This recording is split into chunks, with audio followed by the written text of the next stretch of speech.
तो जैसा कि आप सभी को पता है कि आईपीएल 2021 को पोस्टपोन कर दिया गया है इंडेफिनेटली, लेकिन अभी तक जो खबरें आ रही हैं उनके मुताबिक आईपीएल के बचे हुए 31 मैचेस सितंबर विंडो में कराए जाएंगे, जो कि होगी इंडिया वर्सेस इंग्लैंड सीरीज के बाद और T20 वर्ल्ड कप से पहले।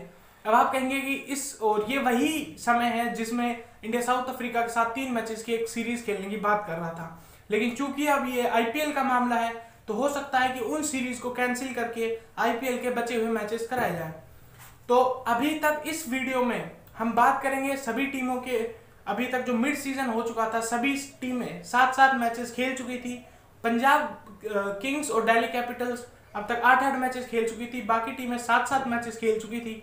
तो इस वीडियो के अंदर हम सभी टीमों का मिड सीजन रिव्यू करेंगे कि कौन सी टीम कहाँ पे स्टैंड कर रही है मिड सीजन के बाद, किस टीम के पास क्या उनकी क्या खासियत है, कहाँ उनको और वर्क करने की जरूरत है, तो ये सब हम देखेंगे।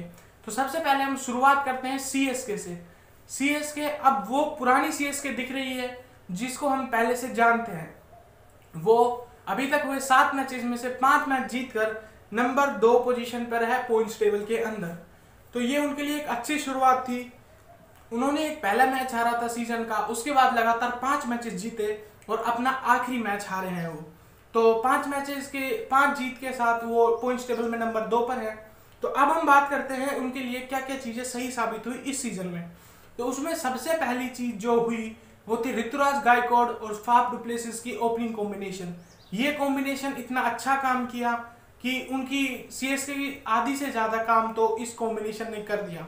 खासकर फाफ डु प्लेसिस जिस तरह से उन्होंने बल्लेबाजी की, और इस वक्त जब आईपीएल पोस्टपोन हुआ उस समय तक ये नंबर 3 पर थे आईपीएल की ऑरेंज कैप की रेस के अंदर। वहीं उनके साथी ऋतुराज गायकवाड़ जो शुरू के 3 मैचेस में अच्छा परफॉर्म नहीं कर पाए थे, उन्होंने भी आखिरी में आके अच्छा परफॉर्म किया और टीम को एक अच्छी शुरुआत दी। तो ये उनके लिए बहुत बड़ा प्लस था। उसके बाद था उनके ऑलराउंडर्स की परफॉर्मेंस। उसमें थे सर जडेजा, सैम करन और मोइन अली। जिस भी टीम के पास क्वालिटी ऑलराउंडर्स होते हैं उनके लिए ये एक लग्जरी होती है, लेकिन सीएसके के पास 1 नहीं 2 नहीं बल्कि पूरे 3 क्वालिटी ऑलराउंडर्स थे। उनमें से सबसे बेहतरीन थे सर जडेजा। सर जडेजा ने जिस तरह की बल्लेबाजी की इस टूर्नामेंट में पिछले 7-8 महीने में, या फिर हम कहें ऑस्ट्रेलिया सीरीज के बाद से जो उन्होंने बल्लेबाजी में इंप्रूवमेंट दिखाया है वो शायद और किसी बल्लेबाज या फिर ऑलराउंडर ने नहीं दिखाया है। उन्होंने एक मैच तो आरसीबी के खिलाफ अकेले ही जिता दिया था, जिसमें आखिर के ओवर में 37 रन मारे थे और आखिर फिर बाद में 3 विकेट भी झटके। तो बॉलिंग और बैटिंग शानदार कर रहे हैं, और जब फील्डिंग की बारी आती है तो लगता है कि जहां कैच जाएगी वहां जडेजा पहुंच जाएंगे। तो उनके लिए एक अच्छा सीजन साबित हुआ था अब तक। उसके बाद मोइन अली, जो सीएसके की मिडिल ऑर्डर की प्रॉब्लम थी लास्ट ईयर कि वो बीच में एक्सेलरेट नहीं कर पा रहे थे, तो उसका समाधान मोइन अली निकले। मोइन अली ने बहुत शानदार और अग्रेसिव बल्लेबाजी की और बाद में विकेट्स भी चटकाए, और इसी सूची में नाम आता है सैम करन का, जिन्होंने शानदार कैमियोज खेले और जो बॉलिंग उन्होंने की पावर प्लेस के अंदर भी और डेथ ओवर्स के अंदर भी शानदार गेंदबाजी की। तो इन 3 ऑलराउंडर्स की बदौलत सीएसके एक अच्छी पोजीशन में बनी हुई थी। अगर इस टूर्नामेंट के आप टॉप 5 और 7 ऑलराउंडर्स देखेंगे तो इन 3 का नाम पक्का उसमें आएगा। अगला पॉजिटिव सीएसके के लिए था दीपक चाहर की पावर प्लेस के अंदर गेंदबाजी। 2 मैचेस तो ऐसे हुए थे कि उन्होंने लगातार अपने 4 ओवर डाल दिए थे और दोनों ही मैचेस में 4-4 विकेट भी चटकाए थे।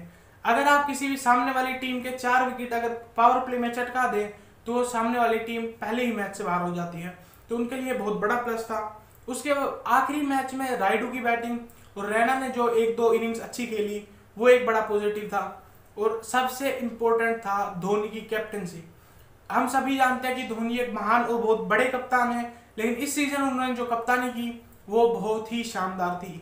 उन्होंने खुद को बैटिंग ऑर्डर में नीचे किया, सैम करन, रविंद्र जडेजा और मोइन अली जैसे बल्लेबाजों को मौका दिया और उन्होंने शानदार प्रदर्शन किया।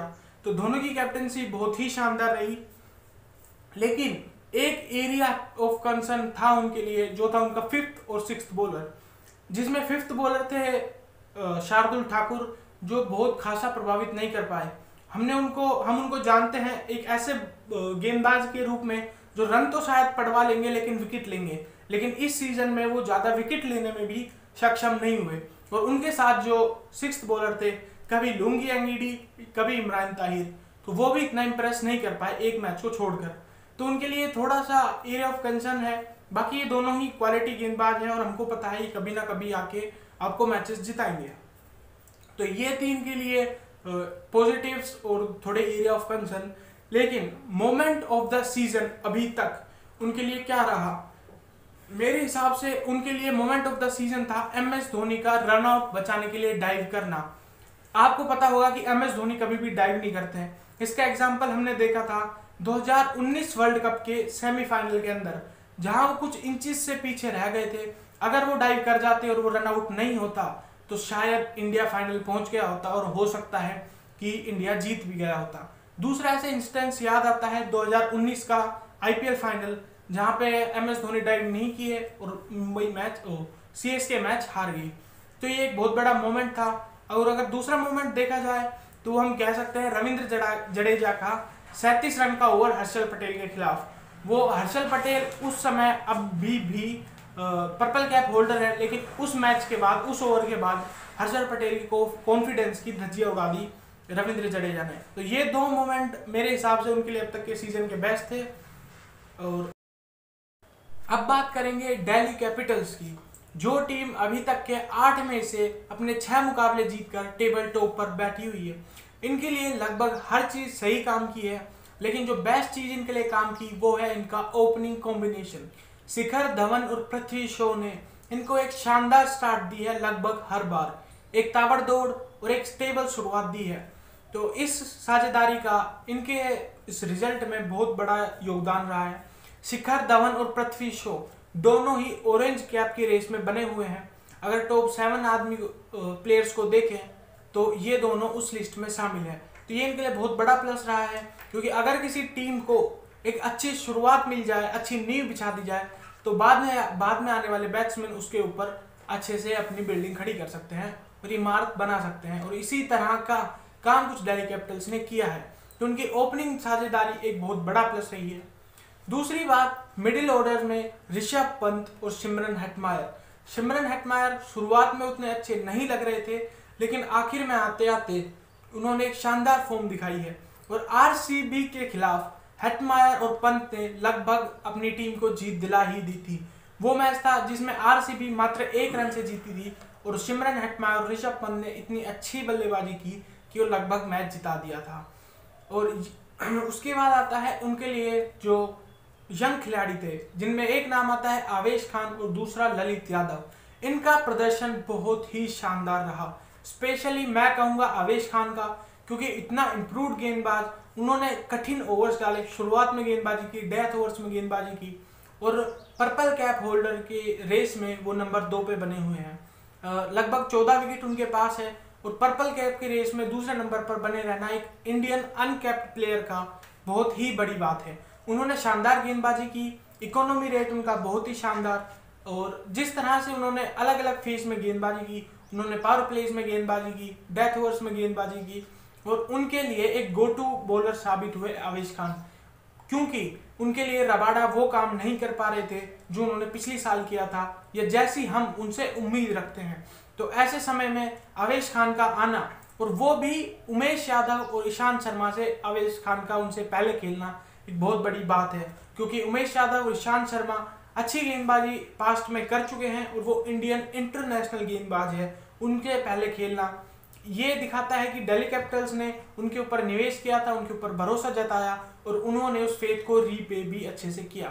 दूसरे थे ललित यादव, जिनके बारे में कोच रिकी पोंटिंग और कप्तान पंत का कहना है कि वो इंडिया के लिए एक बेहतरीन ऑलराउंडर साबित हो सकते हैं फ्यूचर के लिए, और वो ललित यादव को तैयार कर रहे हैं। तो ये इनके लिए एक बड़ा प्लस रहा था। उसके बाद आती है पंत और पोंटिंग की पार्टनरशिप।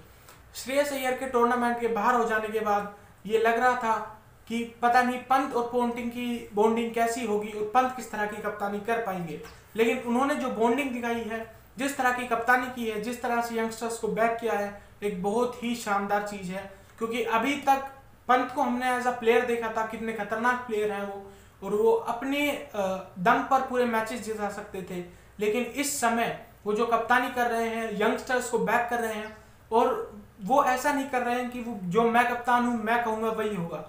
उनके पास जो सीनियर प्लेयर्स हैं जैसे कि शिखर धवन हुए, स्टीवन स्मिथ हुए, ईशांत शर्मा, इन सब की राय भी वो लेते हैं फील्ड पर और फिर निर्णय लेते हैं।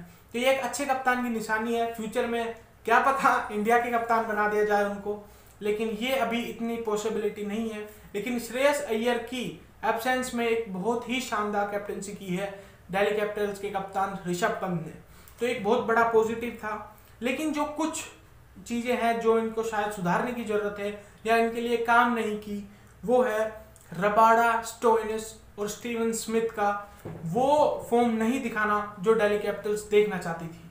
सबसे पहले बात करते हैं रबाडा की। रबाडा विकेट्स तो उन्होंने कुछ चटकाए हैं, लेकिन जिस धारदार गेंदबाजी की हम उनसे उम्मीद करते हैं कि लगातार विकेट लेंगे, रन कम देंगे, तो वो गेंदबाजी करने में रबाडा असफल रहे। दूसरे आते हैं स्टोइनिस। स्टोइनिस भी अपना कुछ खास नहीं कर पाए। आरसीबी के खिलाफ एक मैच में उन्होंने आखिरी ओवर में 23 रन लुटा दिए थे, जिसकी वजह से आखिर में वो मैच विनिंग मोमेंट साबित हुआ और आरसीबी उस मैच को 1 रन से जीत गई। तो इस तरह की स्टोइनिस की कुछ परफॉर्मेंस रही, ना बॉलिंग में वो कुछ ज़्यादा कर पाए और ना ही बैटिंग में। तो ये उनके लिए बहुत बड़ी डिसअपॉइंटमेंट थी, क्योंकि लास्ट ईयर रबाडा और स्टोइनिस ये उनके लिए मेन प्लेयर्स थे हेटमायर और एनरिक नोकिया के साथ। अगली जो उनके लिए परेशानी थी वो थी स्टीवन स्मिथ। स्टीवन स्मिथ को उन्होंने नंबर 3 पर चांस दिया, लेकिन वो अपनी छाप नहीं छोड़ पाए। जब उनको दिल्ली कैपिटल्स की कैप मिली थी तो बड़े ही इमोशनल थे, लेकिन जिस तरह के प्रदर्शन की उनसे उम्मीद की जाती है वो प्रदर्शन वो नहीं दे पाए। तो उनके लिए स्टोइनिस, रबाडा और स्टीवन स्मिथ वो परफॉर्मेंस नहीं दे पाए जो वो चाहते थे। एक हेटमायर ऐसे विदेशी खिलाड़ी थे जो अपनी प्रेजेंस को वहां पे साबित कर पाए। लेकिन उनके लिए दूसरी बड़ी परेशानी रही एनरिक नोकिया को नहीं खिला पाना। शुरुआत में वो चोटिल थे, लेकिन उसके बाद जब वो ठीक हुए तो भी दिल्ली कैपिटल्स उनको नहीं खिला पाई, क्योंकि उनका टीम का कॉम्बिनेशन ही कुछ इस तरह का बन चुका था। आवेश खान अच्छी गेंदबाजी कर रहे थे, ईशांत शर्मा वापस आए, उन्होंने अच्छी गेंदबाजी की। उसके बाद रबाडा ठीक से नहीं कर पा रहे थे। शायद रबाडा का भी वही प्रॉब्लम था, क्योंकि एनरिक नोकिया और कगिसो रबाडा लास्ट ईयर इन्होंने टेंडम में जो पार्टनरशिप में जो गेंदबाजी की थी बहुत ही शानदार की थी, और ऐसा लग रहा था कि रबाडा अपने पार्टनर को मिस कर रहे हैं। तो ये उनके लिए बुरी बात थी, या फिर हम कहेंगे कि उनकी मजबूरी थी कि रबाडा और नोकिया को वो एक साथ नहीं खिला पाए, तो उनके लिए थोड़ी खराब बात थी। लेकिन अब बात करते हैं मोमेंट ऑफ द सीजन की। मेरे लिए दिल्ली कैपिटल्स का मोमेंट ऑफ द सीजन था हेटमायर और पंत की वो पार्टनरशिप जो लास्ट बॉल तक गई और डीसी को मैच जिताते जिताते रह गई और डीसी उस मैच को 1 रन से हार गई। ये उनके लिए उन्होंने जो मेहनत की थी उस पर थोड़ा उनके लिए ठीक नहीं हुआ। जिस तरह की आरसीबी की गेंदबाजी थी उन्होंने अच्छी गेंदबाजी की, लेकिन पंत और हेटमायर ने जिस तरह की उन्होंने बल्लेबाजी की, मैच को आखिर तक ले जाना, पंत अपना कैप्टेंसी रोल प्ले करते रहे, धीरे धीरे खेलते रहे, और दूसरी तरफ से हेटमायर ने ताबड़तोड़ बल्लेबाजी की, लेकिन फिर भी डीसी वो 1 रन से वो मैच हार गई। तो ये एक उनके लिए गलत पक्ष में वो रहे। फिर भी मेरे लिए moment of the season Hetmyer और पंत की पार्टनरशिप रहा। अब बात करते हैं राजस्थान रॉयल्स की। राजस्थान रॉयल्स के लिए इस सीजन की शुरुआत ही खराब रही थी, क्योंकि सीजन स्टार्ट होने से पहले ही उनके स्टार गेंदबाज जोफ्रा आर्चर सीजन से बाहर हो चुके थे। फिर उसके बाद कुछ टाइम बाद हुए बेन स्टोक्स बाहर हो गए, उसके बाद लियम लिविंगस्टन बाहर हो गए, और उसके बाद एंड्रयू टाई बाहर हो गए। तो उनके पास खेलने के लिए 8 में से मात्र 4 फॉरेन प्लेयर्स बचे थे। तो ये किसी भी टीम के लिए अच्छी बात नहीं है, क्योंकि फॉरेन प्लेयर्स के ऊपर काफ़ी डिपेंड करती हैं सभी टीमें। तो इस चीज़ की हम इन डेप्थ बात करेंगे, लेकिन शुरुआत करते हैं कि उन्होंने मिडवे थ्रू द टूर्नामेंट 7 में से मात्र 3 मैचेस जीते थे और पॉइंट्स टेबल पे नंबर 5 पर बने हुए थे। तो ये हम कह सकते हैं कि आइडियल स्टार्ट नहीं थी। लेकिन फिर भी हम पॉजिटिव्स की बात करते हैं, तो उनके लिए पॉजिटिव के नाम पर सबसे पहले चीज़ थे संजू सैमसन, जिनको कप्तानी दी गई और उन्होंने कप्तानी डेब्यू पर बनाया सबसे हाईएस्ट स्कोर। कप्तानी डेब्यू पर बनाया गया सबसे हाईएस्ट स्कोर आईपीएल पूरे टूर्नामेंट में संजू सैमसन के नाम है। उन्होंने डेब्यू पे ही अपना शतक जमाया था। तो एक ब्राइट स्टार्ट हुई थी उनके लिए। लेकिन उसके बाद हम जानते हैं कि संजू सैमसन हर सीजन शुरू के 3 मैचेस में अच्छा प्रदर्शन करते हैं, लेकिन उसके बाद उनका प्रदर्शन गिरता ही चला जाता है। लेकिन इस साल जो अच्छी बात हुई वो थी कि 3 मैचेस के बाद भी संजू सैमसन कंटिन्यूसली अच्छा प्रदर्शन कर रहे थे और टीम की जो जीतें मिली उनमें से एक अहम भूमिका निभाई संजू सैमसन ने और पहला मैच भी लगभग संजू सैमसन ने इनको जिता ही दिया था। तो एक बहुत बड़ा पॉजिटिव साबित हुआ। दूसरा पॉजिटिव था जोस बटलर, जो कि टीम के साथ सबसे सीनियर खिलाड़ियों में से, सबसे डिपेंडेबल खिलाड़ियों में से एक हैं। जोस बटलर ने आखिर में आके एक शतक भी लगाया और अपनी टीम को जीत भी दिलाई। तो एक बहुत ही शानदार उनके लिए सीजन जा रहा था और ये आगे भी काफी कुछ कर सकते थे। अगला पॉजिटिव था चेतन साकरिया। ये खिलाड़ी, इस खिलाड़ी की जितनी तारीफ की जाए बहुत कम। ये वो खिलाड़ी है, ये नहीं देखता कि मैं कहाँ खेल रहा हूँ, किसके खिलाफ खेल रहा हूँ। ये ऐसा लगता है कि ये वो बच्चा है जिसको सिर्फ खेलने में इंटरेस्ट आता है। ये अपोनेंट को नहीं देखता, ये सिर्फ एंजॉय करता है कि मैं खेल पाऊँ, मैं कहीं पे भी गेंदबाजी कर पाऊँ, बस मैं कर पाऊँ। तो ये उनके लिए बहुत बड़ा पॉजिटिव साबित हुआ, क्योंकि पावर प्ले में और डेथ ओवर्स में राजस्थान रॉयल्स के लिए सबसे डिपेंडेबल गेंदबाज थे चेतन साकरिया, जो कि अभी बहुत ही यंग है और उनकी स्टोरी भी बहुत ही इमोशनल है। लेकिन आईपीएल में यही तो है ना कि हमें अलग अलग स्टोरीज पता चलती हैं और आईपीएल की ट्रॉफी पे भी लिखा हुआ है कि वेयर टैलेंट मीट्स अपॉर्चुनिटी। तो चेतन साकरिया एक बहुत ही शानदार टैलेंट है, उनके लिए अपॉर्चुनिटीज बनी और उन्होंने अच्छा प्रदर्शन किया। उसके बाद उनके लिए अगला पॉजिटिव थे क्रिस मॉरिस, जिनको 16.25 करोड़ की राशि देकर राजस्थान रॉयल्स ने खरीदा था। आज तक की ऑक्शन में सबसे महंगे बीके खिलाड़ी बने थे क्रिस मॉरिस और उन्होंने उनके ऊपर दिखाया गया विश्वास को रीपे किया। उन्होंने एक मैच जिताया अपनी गेंदबाजी से, एक मैच जिताया अपनी बल्लेबाजी से। तो 3 मैचेस आरआर अभी तक जीती थी, उनमें से 2 मैचेस में क्रिस मॉरिस का बहुत बड़ा हाथ था। तो ये उनके लिए एक बहुत बड़ा पॉजिटिव था कि जिस खिलाड़ी पे उन्होंने निवेश किया वो बहुत ही अच्छा प्रदर्शन कर रहे थे। लेकिन इसी के साथ साथ कुछ उनके लिए एरियाज ऑफ कंसर्न भी थे। उनके लिए पहला था जोस बटलर के लिए ओपनिंग पार्टनर ढूंढना। उन्होंने शुरुआत की जोस बटलर और मनन वोहरा के साथ। बटलर तो एज यूजुअल खेलते रहे, लेकिन मनन वोहरा अपनी जो उनसे एक्सपेक्टेशंस थी उन पे खरे नहीं उतर पाए।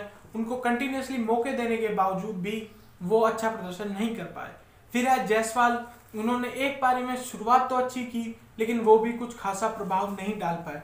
तो ये उनके लिए एक जरूरी बात थी, एक प्रॉब्लम थी कि जोस बटलर के साथ कोई भी खिलाड़ी वैसा प्रदर्शन नहीं कर पा रहा था। अगली जो उनके लिए प्रॉब्लम थी मिडिल ऑर्डर मॉडल। इसमें क्या है कि शिवम दुबे और राहुल तेवतिया वो काम नहीं कर पाए जिस चीज की उनसे उम्मीद थी। शिवम दुबे को लगातार नंबर 4 पर मौके दिए गए लेकिन वो खासा प्रभाव नहीं छोड़ पाए। गेंदबाजी में भी वो कुछ नहीं कर पाए और इसी तरह का प्रदर्शन रहा राहुल तेवतिया का। तो इनका बहुत खराब प्रदर्शन रहा। उसके साथ साथ डेविड मिलर, उन्होंने पारी तो अच्छी खेली लेकिन वो बल्लेबाजी कर रहे थे बहुत नीचे। उनसे ऊपर आ रहे थे राहुल तेवतिया, रियान पराग, शिवम दुबे। डेविड मिलर जैसे कैलिबर वाले बल्लेबाज को अगर आप इतना नीचे कर देंगे तो कोई मतलब नहीं बनता। फिर भी उन्होंने एक मैच में अच्छी बल्लेबाजी की और टीम को जीत में एक अहम भूमिका निभाई, लेकिन उनके लिए वो स्थान जो था वो काफी नीचे था। और यही सेम काम हुआ क्रिस मॉरिस के साथ। क्रिस मॉरिस ने जो मैचेस जिताए उन्होंने एक बैटिंग से जिताया, एक बॉलिंग से जिताया, लेकिन वो भी बहुत लो बैटिंग कर रहे थे। नंबर 3 पर आ रहे थे संजू सैमसन, 4 पे दुबे, फिर रियान पराग, राहुल तेवतिया, डेविड मिलर और फिर आ रहे थे मॉरिस। तो ये काफी लो नंबर हो जाता है आपके टॉप ऑलराउंडर्स के लिए। तो ये एक अच्छी बात नहीं थी, उनको ये सोल्व करना होगा आगे आईपीएल जब भी होता है। अगली जो उनके लिए प्रॉब्लम थी कि there was not enough penetration in their bowling lineup. उनके पास जोफ्रा आर्चर के जाने के बाद उनके पास पेनिट्रेशन बचा ही नहीं था, उनके पास गति ही नहीं थी। उनके पास जो गेंदबाज थे मुस्तफिजुर रहमान, अच्छी गेंदबाजी की लेकिन वो गेंदबाज नहीं थे जिनकी गेंद जिप करके जाए और बल्लेबाज उनकी गति से डरे। उनके पास जयदेव उनादकर थे, चेतन साकरिया थे। तो ये वो गेंदबाज थे जो सामने वाली टीम जिनसे डरती नहीं थी, वो उनको जानती थी कि वो उनको अच्छे से खेल लेगी। तो lack of penetration in bowling was a different thing. और श्रेयस गोपाल, उनको आरसीबी के खिलाफ खिलाया गया था लेकिन वो भी कुछ खास काम नहीं कर पाए और उनको विराट कोहली और देवदत्त पडिक्कल ने बुरी तरह से धोया। तो ये भी एक उनके लिए प्रॉब्लम थी कि उनकी जो गेंदबाजी थी वो भी बहुत ही शानदार साधारण थी। अब बात करते हैं उनके लिए मोमेंट ऑफ द सीजन की। तो इस सीजन में 3 शतक लगे थे, उनमें से एक लगाया था देवदत्त पडिक्कल ने, बाकी के 2 लगे थे संजू सैमसन और जोस बटलर के बल्ले से। जोस बटलर ने राजस्थान रॉयल्स के लिए अब तक का हाईएस्ट स्कोर दर्ज किया, जो कि था 124, और वो था अगेंस्ट एसआरएच, जो मैच आरआर जीती थी। तो ये दोनों शतक उनके लिए मोमेंट ऑफ द सीजन थे। और इनमें संजू सैमसन ने अच्छी शुरुआत की थी अपने पहले ही कप्तानी डेब्यू में सेंचुरी के साथ। वो मैच नहीं जिता पाए लेकिन लगभग जीत के पास ले गए थे। और दूसरा था जोस बटलर, जिन्होंने 124 रन की एक शानदार पारी खेली और राजस्थान को जीत दिलाई। हमारी चौथी टीम है मुंबई इंडियंस। मुंबई इंडियंस की स्टार्ट एज यूजुअल रही, जैसी वो हर साल स्टार्ट करते हैं। जैसे कि उन्होंने अपने 4 मैच जीते शुरुआत के 7 मैचेस में, और वो यही करती है कि स्टार्टिंग में स्लो खेलते हैं और आखिर में जाकर पता चलता है कि वो टेबल टॉपर्स हैं या नंबर 2 पर होते हैं। तो ये उनके लिए एक शानदार सीजन तो मैं नहीं कहूँगा अभी तक, लेकिन उनकी स्टार्ट ठीक रही थी जैसी उनकी होती है, और पॉइंट्स टेबल पर नंबर 4 पर आराम से बैठे हुए थे। इनके लिए पॉजिटिव्स क्या क्या थे? उनके लिए पहला पॉजिटिव था रोहित शर्मा की कैप्टनसी और रोहित शर्मा की फॉर्म। रोहित शर्मा ने चैपकू स्टेडियम में रन स्कोर किए, जहाँ पर रन स्कोर करना काफी मुश्किल हो रहा था। बाकी बैट्समैन सिवाय ग्लेन मैक्सवेल और एबी डिविलियर्स के कोई रन स्कोर नहीं कर पा रहा था, लेकिन रोहित शर्मा वहां पे स्कोर कर रहे थे और उस समय तक वो ऑरेंज कैप की रेस में भी बने हुए थे। तो एक बहुत ही शानदार उनका सीजन जा रहा था। उसके बाद आता है राहुल चहर। ये यंग सेंसेशन है। हम जानते हैं कि मुंबई इंडियंस के साथ वो काफी समय से जुड़े हुए हैं, लेकिन इस सीजन जो उन्होंने गेंदबाजी की, 2 मैचेस उन्होंने अपने दम पर पलट के रख दिए। पहला मैच जिसमें उन्होंने 4 विकेट चटकाए और दूसरा मैच जिसमें उन्होंने फिर से 4 विकेट चटकाए। अगर किसी मैच में आप 4 विकेट ले लेते हो तो मैच आपकी पकड़ में आ जाता है। तो मैं कहूंगा कि वो जो 2 मैचेस इन्होंने जिताए उन्हें खुद के दम पे जिताए, एक बहुत अच्छी बात है मुंबई के लिए भी और इंडिया टीम के लिए भी बहुत ही शानदार बात है। अगली जो पॉजिटिव था क्विंटन डिकॉक और कुणाल पांड्या, जो इनके आउट ऑफ फॉर्म खिलाड़ी थे, वो भी आखिरी के 2 मैचेस के अंदर फॉर्म में आ गए थे और उनको मैच जिताने लगे थे। तो ये उनके लिए एक पॉजिटिव था। और आखिरी पॉजिटिव था पोलार्ड की इनिंग वर्सेस सीएसके। उन्होंने मैच विनिंग पारी खेली, आखिरी गेंद पर जाके सीएसके के खिलाफ एमआई को जीत दिलाई। एक बहुत ही शानदार बल्लेबाजी उन्होंने करके दिखाई। पोलार्ड को हम जानते हुए ऐसी इनिंग्स खेलते रहते हैं, लेकिन अभी तक ऐसी इनिंग्स नहीं आई थी। लगभग 6-7 मैचेस हो चुके थे, तो आखिरी मैच में उन्होंने ऐसी बल्लेबाजी की और मुंबई इंडियंस को जीत दिला दी। लेकिन एरियाज ऑफ कंसर्न्स भी थे मुंबई के लिए, जो शायद इस साल थे, हमको लगे ज्यादा थे। पहला था उनका टीम कॉम्बिनेशन। इस साल वो अपने बेस्ट टीम कॉम्बिनेशन के साथ नहीं खेल रहे थे, क्योंकि मुंबई इंडियंस की टीम अगर हम देखते हैं तो उसमें सबसे इंटीग्रल पार्ट होता है हार्दिक पांड्या की बॉलिंग करना और ईशान किशन का नंबर 4 पर खेलना। लेकिन ना तो ईशांत किशन अभी तक 4 नंबर पर खेल रहे थे, बाद में तो उनको बाहर बैठा दिया गया था, और हार्दिक पांड्या भी बॉलिंग नहीं कर रहे थे। तो उनका टीम कॉम्बिनेशन ठीक नहीं बैठ रहा था, और कहीं ना कहीं यही वजह थी कि मुंबई इंडियंस उस तरह का प्रदर्शन नहीं कर पाई जिस तरह की उम्मीद हमें उनसे थी। अगले उनके लिए परेशानी थी बोल्ट का पावर प्लेज में विकेट नहीं लेना। बोल्ट की एमएसपी है कि वो पावर प्ले में विकेट चटका के देते हैं, लेकिन इस साल वो पावर प्ले में विकेट नहीं चटका पाए। इसके रीजंस ये भी हो सकते हैं कि चैपॉक की जो पिच थी वो फास्ट बॉलर्स को ज्यादा मदद नहीं कर रही थी। अगली चीज थी बुमराह गेंदबाजी अच्छी कर रहे थे, लेकिन बुमराह ने जो स्टैंडर्ड सेट किया खुद के लिए उस तरह की गेंदबाजी नहीं कर पाए। अगली चीज थी Hardik Pandya not bowling and Hardik Pandya not scoring runs. ये उनके लिए बहुत बड़ी प्रॉब्लम थी। मुंबई इंडियंस के लिए बेस्ट ऑलराउंडर हैं। अगर हार्दिक पांड्या बैटिंग नहीं करेंगे अच्छे से या बॉलिंग नहीं करेंगे तो मुंबई इंडियंस का जो बैलेंस है, जो हम कहते हैं कि वो एक ऐसी टीम है जो किसी भी परिस्थिति में जाके खेल सकती है और जीत सकती है, वो काम नहीं कर पाए। तो उनके लिए एक परेशानी थी। और अगली जो परेशानी थी पोलार्ड भी उस रंग में नहीं दिखे थे पहले, आखिरी मैच को छोड़ दे जैसा उन्हें देखना चाहते हैं। तो मेरे लिए अभी तक उनका मोमेंट ऑफ द सीजन था पोलार्ड की इनिंग वर्सेस सीएसके। जिस तरह की इनिंग उन्होंने खेली, बहुत कम इनिंग्स हमको देखने के मिलती है, लेकिन पोलार्ड अक्सर ऐसी इनिंग्स खेलते रहते हैं। और आखिरी गेंद पर जाके उन्होंने मुंबई इंडियंस को मैच जिताया, जो मे बी इस सीजन का सबसे एक्साइटिंग मैच था। और रोहित शर्मा का कहना था कि it was the best game he has ever been part of. तो ये अपने आप में बहुत बड़ी बात है और पोलार्ड ने अपने दम पर इस मैच को जिताया एक शानदार 32 गेंदों में 87 रन की पारी खेलकर। तो ये मेरे लिए उनके लिए उनका था मोमेंट ऑफ द सीजन। अब हम बात करेंगे पंजाब किंग्स के बारे में। शायद ये उन टीमों में से एक है जिनके लिए पॉजिटिव से ज़्यादा एरिया ऑफ कंसर्न्स हैं। उनके लिए जो सबसे बड़ा ड्रॉबैक रहा वो था केएल राहुल का इंजरी। उनको अपेंडिक्स की वजह से टूर्नामेंट को बीच में छोड़ना पड़ा और जो आखिरी मैच पंजाब खेली वो केएल राहुल के बिना खेली। लेकिन हो सकता है आईपीएल जो पोस्टपोन्ड हुआ है उनके लिए एक ब्लेसिंग इन डिस्गाइज मिल जाए, क्योंकि केएल राहुल तब तक वापस आ चुके होंगे जब तक आईपीएल दोबारा स्टार्ट होगा। तो ये एक चीज़ उनके लिए अच्छी हो सकती है। बाकी उनके लिए जो जो चीज़ें खराब रही उनमें से पहले था राहुल का बाहर जाना। दूसरी चीज़ थी कि उन्होंने कॉम्बिनेशन सही नहीं खिलाया। आखिरी मैच तक भी उनका जो टीम कॉम्बिनेशन था वो ठीक नहीं था, क्योंकि क्रिस गेल के होते हुए प्रभसिमरन सिंह ओपन कर रहे हैं। कुछ चीज़ें ऐसी थी जो समझ के बाहर थी। शुरुआत में रवि बिश्नोई नहीं खेले, बाद में रवि बिश्नोई और मुरुगन अश्विन साथ नहीं खेले, जिन्होंने पिछले साल इतना अच्छा प्रदर्शन किया था as a partnership in partnership.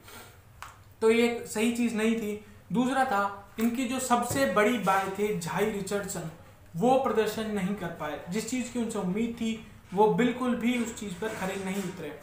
उसके अलावा थी उनकी डेथ बॉलिंग जो कि बहुत ही साधारण रही थी। मोहम्मद शमी के अलावा उनके पास एक्सप्रेस पेस नहीं था, लेकिन रायली मेरेडिथ ने आखिरी मैच में एक अच्छा स्पेल डाला था जिसमें लगा था कि वो एक अच्छी गेंदबाजी करेंगे, लेकिन वो भी काम नहीं कर पाए।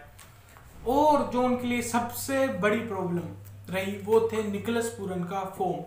उन्होंने 6 इनिंग्स खेली, उनमें से 4 उनके गोल्डन डक थे। उनका बिना कोई गेंदे खेले भी डक था, 1 गेंद खेलकर डक, 2 गेंद खेलकर डक और 3 गेंद खेलकर भी डक था।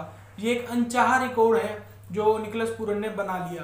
तो ये उनके लिए बहुत ही बड़ी प्रॉब्लम थी, क्योंकि निकोलस पूरन मिडल ऑर्डर में उनके पास सबसे बड़े बल्लेबाज थे जिनके ऊपर वो बहुत ज़्यादा रिलाय करते थे। तो ये उनके लिए बहुत बड़ी प्रॉब्लम थी। लेकिन कुछ चीज़ें अच्छी भी हुई।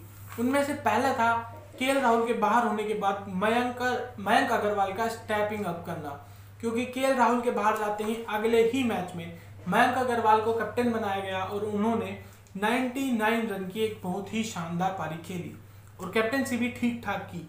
उसके बाद गेल का फॉर्म में वापस आना। स्टार्टिंग में गेल कुछ खास नहीं कर पा रहे थे, लेकिन आरसीबी के खिलाफ जो मैच हुआ उसमें उन्होंने शानदार बल्लेबाजी की और तब से उनकी फॉर्म ठीक लग रही थी। उसके बाद rise of Harpreet Brar, maybe the best moment of the season till now is Harpreet Brar taking wickets of Virat Kohli, Maxwell and AB. क्योंकि वर्ल्ड क्रिकेट में देखा जाए तो सबसे बड़े नामों में से ये 3 नाम हैं और उनको एक ही मैच में तीनों का विकेट लेना बहुत ही अलग लेवल का काम था। उसके बारे में आगे बात करेंगे। और आगे जो उनका पॉजिटिव था शाहरुख खान और दीपक हुड्डा का उनके लिए परफॉर्मेंस देना। लास्ट सीजन आखिरी मैच में दीपक हुड्डा ने उनके लिए परफॉर्म किया था और उसी चीज़ को उन्होंने कंटिन्यू किया। और शाहरुख खान ने भी, जिनका डोमेस्टिक क्रिकेट में अच्छा परफॉर्मेंस रहा था एज अ फिनिशर, उन्होंने भी अच्छा काम किया। कंटिन्यूसली नहीं कर पाए, शायद कंसिस्टेंसी की कमी थी, लेकिन फिर भी उन्होंने ठीक ठाक काम किया। उसके अलावा रवि बिश्नोई जो स्टार्टिंग में नहीं खेल रहे थे, जब वो वापस आए तो वापस आए उन्होंने इकोनॉमिकल बॉलिंग की और इकोनॉमिकल होने के साथ साथ उन्होंने विकेट्स भी चटकाई। तो पंजाब किंग्स के लिए एक बहुत ही बड़ी खुशखबरी थी कि रवि बिश्नोई वापस आ चुके थे और अच्छी गेंदबाजी कर रहे थे। लेकिन ये और भी बेहतर हो सकता था कि अगर किसी तरह पंजाब रवि अश्विन के साथ साथ मुरुगन अश्विन को भी खिला पाते। उन्होंने फैबियन एलन को खिलाया था, जो कि मेरे हिसाब से उस लेवल के गेंदबाज नहीं है जिस हिसाब के मुरुगन अश्विन है। तो ये उनके लिए एक बैकडोर था। लेकिन मोमेंट ऑफ द सीजन उनके लिए रहा हरप्रीत बराड़ का विराट कोहली, मैक्सवेल और एबी का विकेट लेना। उस मैच में पहली गेंद पर उन्होंने विराट कोहली को आधी क्रीज पर लाके खड़ा कर दिया और बोल्ड किया। उससे अगली ही गेंद पर ग्लेन मैक्सवेल को बोल्ड करना एक अलग लेवल का काम था। लेकिन उस चीज को उन्होंने और भी बड़ी बनाया अगले ओवर में एबी डिविलियर्स, अद्भुत डिविलियर्स का विकेट चटकाकर। और जैसे ये 3 विकेट गिरे थे तो आरसीबी मैच से बाहर हो गई और पंजाब किंग्स वो मैच जीत गई। तो उनमें सबसे बड़ा कंट्रीब्यूशन था हरप्रीत बराड़ का, क्योंकि उस मैच में 17 गेंदों में लगभग 25 रन भी वो पहले बनाकर आए थे केएल राहुल के साथ, और 3 विकेट झटकना बहुत ही शानदार बात थी। तो ये थी बात पंजाब किंग्स की। अब बात करते हैं रॉयल चैलेंजर्स बेंगलोर की, जिन्होंने हिस्ट्री ऑफ आईपीएल में अब तक की अपनी बेस्ट शुरुआत की इस आईपीएल में। वो था लगातार पहले 4 मैचेस जीतकर टूर्नामेंट की स्टार्ट करना। अभी तक उन्होंने 7 मैचेस खेले थे और 7 मैच में से 5 मैच आरसीबी जीत चुके थे, और इन 5 जीत के साथ पॉइंट्स टेबल में थी नंबर 3 के स्थान पर। इनके लिए लगभग सभी चीजें काम की। जिस तरह से विराट कोहली ने टीम को चलाया, बहुत ही शानदार। माइक हैसन और साइमन कैटिच का जो दिमाग लगा, संजय बांगर जो उनके सपोर्ट स्टाफ में आए हैं, उस चीज का भी फायदा इनको मिला। तो एक एक करके सभी चीजों का बात करते हैं। तो उनके लिए चीजें क्या क्या अच्छी रही। तो पहला था ग्लेन मैक्सवेल और एबी डिविलियर्स का मिडिल ऑर्डर में फायर करना। ग्लेन मैक्सवेल पर सबसे ज्यादा सवाल थे कि वो अभी तक किसी टूर्नामेंट, किसी भी फ्रेंचाइज के लिए वो काम नहीं कर पाए थे जिसके लिए वो जाने जाते हैं, या जो काम वो ऑस्ट्रेलिया के लिए कर पाते हैं। तो अभी तक यही सवाल थे, क्या वो आरसीबी में आकर उस तरह की परफॉर्मेंस दे पाएंगे। और लकीली आरसीबी के लिए वो ऑस्ट्रेलिया की तरह ही प्रदर्शन कर रहा, और आते ही पहले ही मैच में उन्होंने 2 सिक्सेस मारे, जो कि पूरे पिछले सीजन से 2 ज्यादा थे। हाँ, आपको लग रहा होगा कि ये क्या बकवास हो रही है, लेकिन ये बकवास नहीं है। पिछले सीजन में मैक्सवेल एक भी 6 नहीं मार पाए थे, और आरसीबी के लिए उन्होंने पहले ही मैच में 2 6 मारे, और सेकंड और थर्ड मैच में लगातार 250 मारे। तो बहुत ही शानदार स्टार्ट हुई थी उनके लिए, आरसीबी के लिए। और उनको फिर नंबर 4 भी दिया गया था, जिसपे वो शानदार बल्लेबाजी कर रहे थे, क्योंकि उनको कुशन था कि ओपनिंग में विराट कोहली आ रहे हैं, और उनके नंबर 4 पर मैक्सवेल और नंबर 5 पर एबी। तो उनके पास प्रेशर नहीं था, क्योंकि उनके कभी ज्यादातर वो विराट कोहली के साथ खेले, और उनको ये डर नहीं था कि मैं आउट हो जाऊंगा तो क्या। अगर वो आउट भी हो जाते तो नीचे एबी डिविलियर्स थे। तो ये आरसीबी के लिए अच्छा काम किया। और एबी डिविलियर्स, अद्भुत डिविलियर्स, उनको तो सभी जानते ही हैं, उनके बारे में कुछ ज्यादा बताने की जरूरत नहीं है। वो अपने हर सीजन में 3 से 4 मैच उनके फिक्स करके रखिए कि वो आपको जिताकर ही देंगे। इसीलिए उनको बोला जाता है एलियन डिविलियर्स, अद्भुत de Villiers. AB can do everything on a cricket field. तो वो एक अद्भुत प्लेयर हैं, और वो हर बार आते हैं वही काम करके चले जाते हैं। तो उन्होंने भी मैचेस जिताए, अच्छी पारियां खेली। तो आरसीबी के लिए ग्लेन मैक्सवेल और एबी डिविलियर्स नंबर 4 5 पर अच्छे बल्लेबाजी की और एक अच्छी सॉलिडिटी प्रदान की। दूसरी बात आती है हर्षल पटेल, मोहम्मद सिराज और काइल जेमिसन का जो ट्रायो, पेस ट्रायो था। हर्षल पटेल जो पिछले 5 सीजन उन्होंने खेले थे, उनमें मात्र 14 विकेट थे या 15 विकेट थे, लेकिन इस सीजन में अब तक वो 17 विकेट ले चुके थे मात्र 7 मैचेस में। और उनकी डेथ जो गेंदबाजी थी वो स्पॉट ऑन थी। हाँ, एक जडेजा के खिलाफ ओवर और एक लास्ट मैच में जो ओवर था उनको हटा दे तो उन्होंने बहुत ही शानदार गेंदबाजी की, और पर्पल कैप होल्डर भी थे अब तक 7 मैचेस में 17 विकेट लेकर। दूसरे इस लिस्ट में गेंदबाज थे मोहम्मद सिराज, जिनका ऑस्ट्रेलिया सीरीज के बाद कॉन्फिडेंस 7वें आसमान पर है। और जिस तरह के वो यॉर्कर्स डाल रहे थे, 2019 में उनका मजाक उड़ाया जाता था जिस तरह से रसल ने उनको मारा था, लेकिन 2021 में रसल को आखिरी ओवर में चुप करके रखना, लगातार लेजर गाइडेड मिसाइल की तरह यॉर्कर्स डालना, बहुत ही शानदार काम किया। और may be the most improved bowler of this entire tournament वो थे मोहम्मद सिराज। वो पावर प्ले में अच्छी गेंदबाजी कर रहे थे, डेथ में भी आ रहे थे, मिडिल ओवर्स में भी कुछ ओवर्स डाल रहे थे, तो एक बहुत ही शानदार गेंदबाजी की। और काइल जेमिसन, जो उनसे उम्मीद की जा रही थी, उन्होंने वो प्रदर्शन करके दिया। उनको लग रहा था कि जो उनके साथ प्राइस टैग है वो उन पर प्रेशर डालेगा, लेकिन उन्होंने इस चीज को काफी अच्छे से हैंडल किया और महत्वपूर्ण ओवर्स डाले, और आरसीबी की जो सक्सेस है उसमें एक अच्छा रोल निभाया। उसके बाद आता है पडिक्कल और विराट कोहली की ओपनिंग साझेदारी। उन्होंने ज्यादा कुछ तो वो नहीं कर पाए, लेकिन आपको याद होगा राजस्थान रॉयल्स के खिलाफ 10 विकेट से वो मैच जीतना, जिसमें देवदत्त पडिक्कल ने 100 लगाया और वो एकदम फ्लॉलेस 100 था। और उनके साथ थे विराट कोहली, जो रना बॉल खेल रहे थे कुछ टाइम तक, और बाद में जब उन्होंने एक्सीलरेट किया तो लगभग 160 के स्ट्राइक रेट पे जाके खत्म किया। पडिक्कल उसी रफ्तार से हर मैच में खेलते रहे, आते और उनको एक अच्छी शुरुआत देकर वो चले जाते थे। पडिक्कल ये इंडिया के लिए कल है, आरसीबी के लिए कल है, और ये पक्का फ्यूचर में इंडिया के लिए खेलेंगे और बहुत ही अच्छा काम भी करेंगे। और कुछ एक्सपर्ट्स का मानना है कि देवदत्त पडिक्कल की जो वो इनिंग थी मे बी इस टूर्नामेंट की बेस्ट इनिंग थी, या फिर आज तक के जितने भी अनकैप्ड प्लेयर के द्वारा खेली गई आईपीएल में जो इनिंग्स है उनमें से वो बेस्ट थी। तो ये चीज़ आपको बता देती है कि वो किस शानदार ओपनिंग पार्टनरशिप है विराट कोहली और देवदत्त पडिक्कल की। उसके बाद आता है शहबाज अहमद। शहबाज अहमद को ज़्यादा मौके नहीं मिले, लेकिन उनको जब भी मौके मिले उन्होंने शानदार काम किया। पिछले मैच में उन्होंने 2 विकेट झटकाए, मात्र 2 ही ओवर किए थे, उनमें 1 या 2 विकेट लिए जो मैच चेंजिंग साबित हो सकते थे। एक मैच में उन्होंने लगभग 17वें ओवर में आकर 3 विकेटें झटका दी थी और हारा हुआ मैच जिता दिया था। तो शहबाज अहमद अच्छा काम किए। और फिर कैप्टेंसी विराट कोहली की स्पोर्ट ऑन। हम हर बार केन विलियमसन की कप्तानी की तारीफ करते हैं, रोहित शर्मा, MS धोनी की कप्तानी की तारीफ करते हैं, लेकिन विराट कोहली ने जो सीजन में कप्तानी की है बहुत ही शानदार कप्तानी। जिस तरह से फील्ड प्लेसमेंट की, जिस तरह से अपने बॉलर्स को रोटेट किया और जितने बॉलिंग ऑप्शंस के साथ वो खेले, लगभग हर मैच में उनके पास 7 से 8 बॉलिंग ऑप्शंस थे मैक्सवेल को इंक्लूड कर कर। तो ये बहुत ही अच्छा काम किया विराट कोहली ने।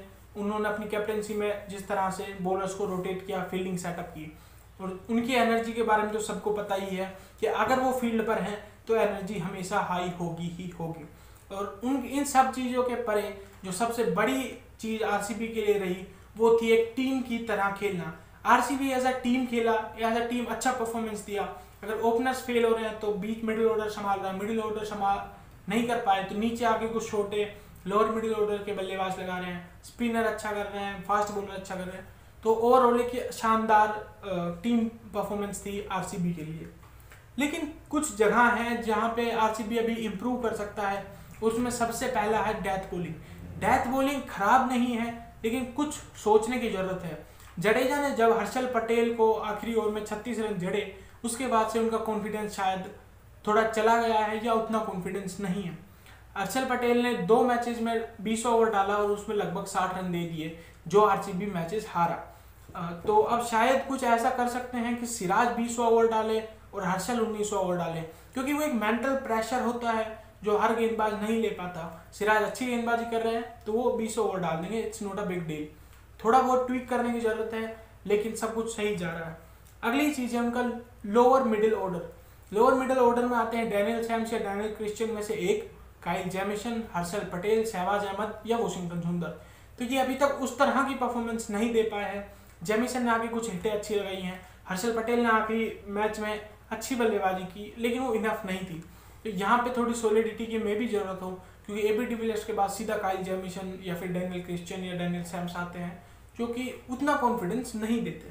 तो एक थोड़ी सी चिंता की बात है। लेकिन सबसे बड़ी चिंता थी युजवेंद्र चहल। युजवेंद्र चहल उतने इफेक्टिव नजर नहीं आए, ना ही उतने इकोनॉमिकल थे। तो ये उनके लिए बड़ी प्रॉब्लम थी, क्योंकि युजवेंद्र चहल हमेशा से ही आरसीबी के नंबर 1 गेंदबाज रहे हैं, उनके लिए गो टू बॉलर रहे। विराट कोहली उनसे पावर प्ले में भी गेंदबाजी करवाते थे, मिडिल ओवर्स में भी और डेथ में भी वो ओवर्स डालते थे। लेकिन इस सीजन उनमें वो कॉन्फिडेंस नहीं दिखा है अभी तक। लेकिन ज़्यादा डरने की बात नहीं है, क्योंकि हम जानते हैं युजवेंद्र चहल एक वर्ल्ड क्लास स्पिनर हैं और वो अपना काम करते रहेंगे।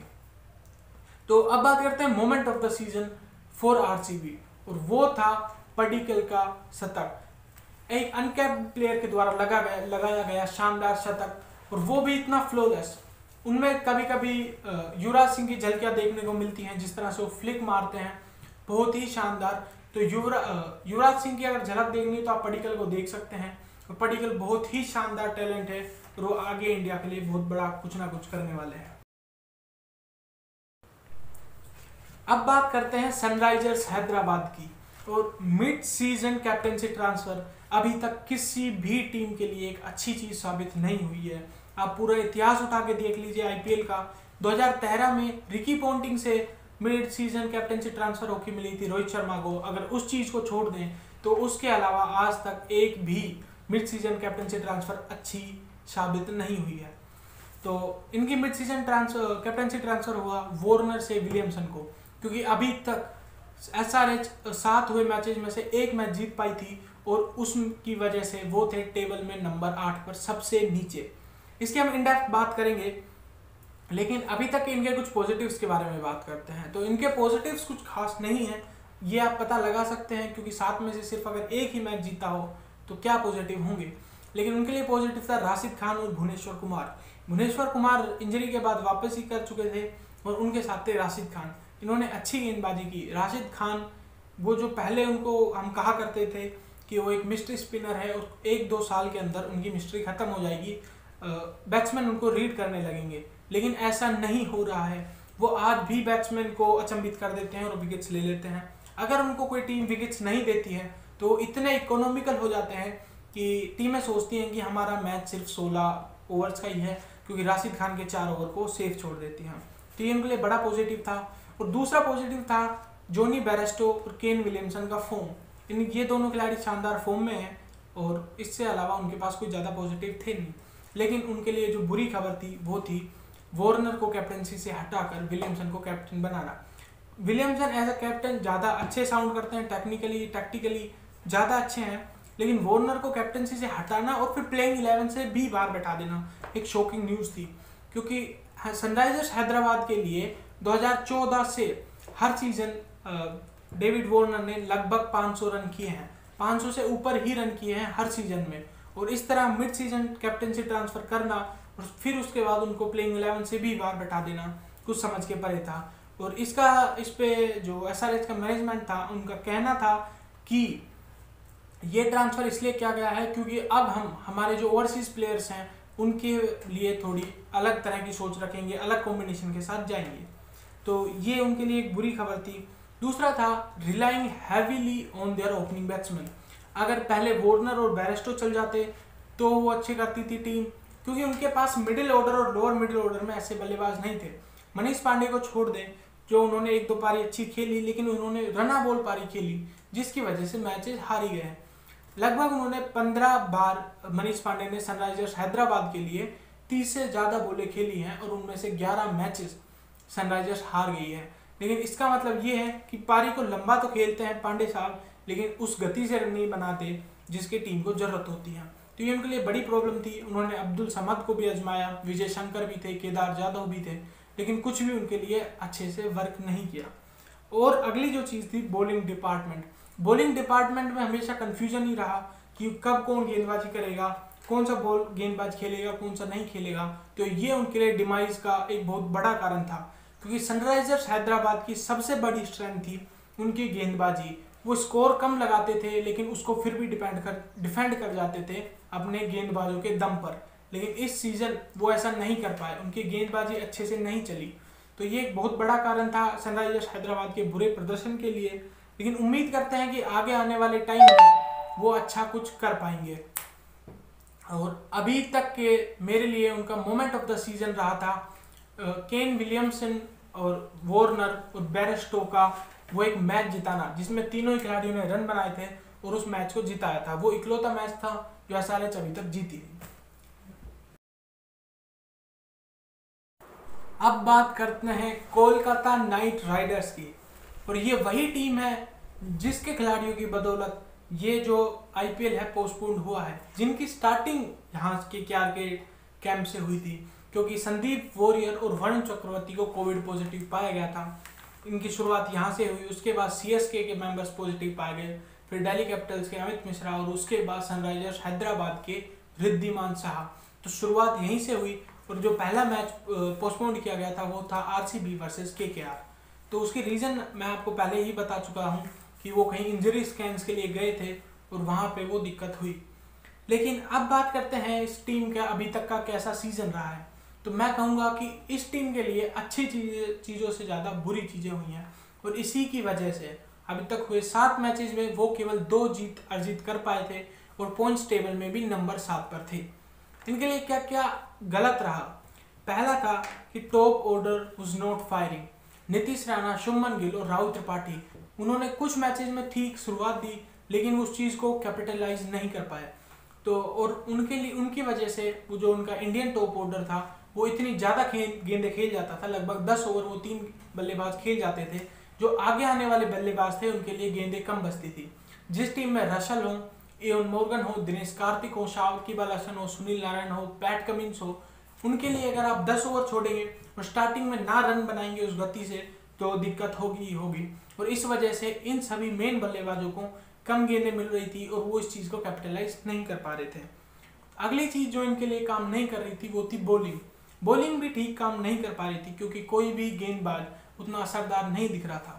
वरुण चक्रवर्ती ने थोड़ा पोटेंशियल दिखाया था 1-2 मैचेस में, लेकिन वो भी मैच विनिंग परफॉर्मेंसेस नहीं दे पाए थे। उसके अलावा प्रसिद्ध कृष्णा हो, पैट कमिंस हो, वो नहीं कर पाए। सुनील नारायण और साकिब अल हसन में से जो भी खेला वो परफॉर्मेंस नहीं दे पाया। तो ओवरऑल बॉलिंग उनकी बहुत ही साधारण रही। रसल ने एक मैच में 5 विकेट लिए थे मुंबई इंडियंस के खिलाफ, लेकिन उसके अलावा वो कुछ खास नहीं कर पाए। उसके अलावा कमिंस जो इनके स्पेशलिस्ट बॉलर है, जो उनके सबसे महंगे खिलाड़ी है, वो उन्होंने 15 करोड़ में लिया था।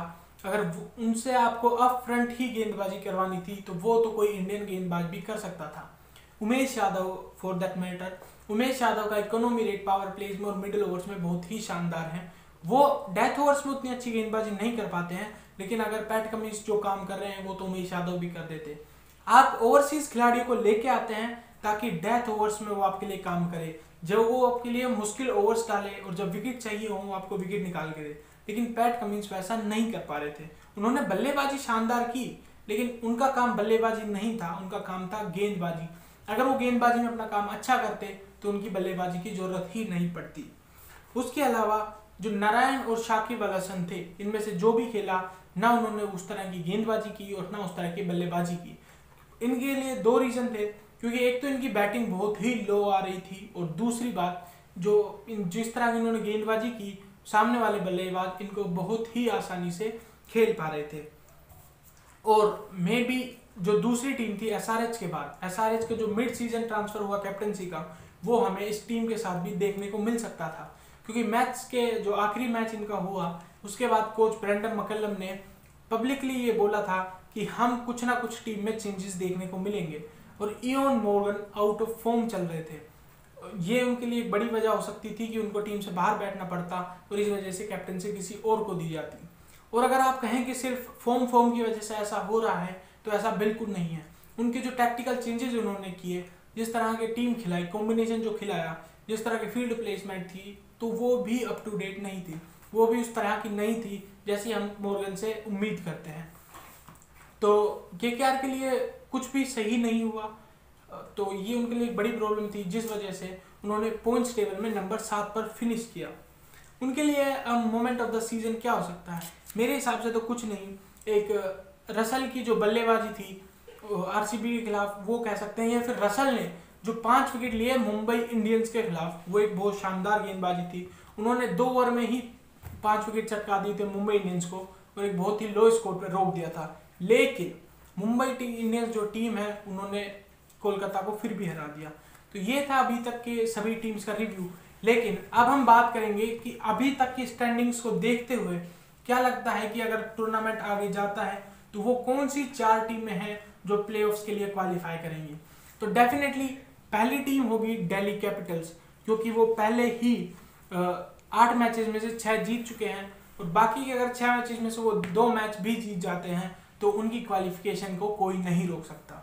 उनके साथ साथ जो दूसरी टीम है वो होगी चेन्नई सुपर किंग्स, तीसरी टीम होगी आरसीबी और चौथी होगी मुंबई इंडियंस। तो फिलहाल तो यही लगता है कि ये 4 टीमें ही क्वालिफाई करेंगी। लेकिन ये इंडियन प्रीमियर लीग है, ये इनक्रेडिबल प्रीमियर लीग है, इसमें कभी भी कुछ भी हो सकता है। कोई भी टीम लगातार 6-7 मुकाबले जीत सकती है, कोई भी टीम हार सकती है। लास्ट सीजन हमने आरसीबी के साथ ये देखा था, पिछले सीजन भी 7 में से आरसीबी 5 मुकाबले जीत चुकी थी, लेकिन आखिर के 5 मुकाबले लगातार हार गई थी और टूर्नामेंट से बाहर हो गई थी। तो कुछ भी हो सकता है, लेकिन फिलहाल यही लगता है कि RCB, Chennai super Kings, Delhi Capitals और मुंबई इंडियंस ही टॉप 4 टीमें होगी। आपको क्या लगता है बताइएगा कमेंट सेक्शन में कि कौन सी 4 टीमें क्वालिफाई करेंगी प्लेऑफ्स के लिए, और आपको ये रिव्यू, मिड सीजन रिव्यू कैसा लगा, इस चीज़ की भी हमें पूरी जानकारी दीजिएगा। वीडियो को लाइक करें, शेयर करें, कमेंट करें और चैनल को सब्सक्राइब जरूर करें, क्योंकि आगे बहुत ही शानदार वीडियो आने वाला है। आगे हम वीडियो में लेके आएंगे कि इस मिड सीजन तक की पूरी टीम क्या हो सकती थी अगर टीम बनाई जाए, team of the season till now वो क्या होगी।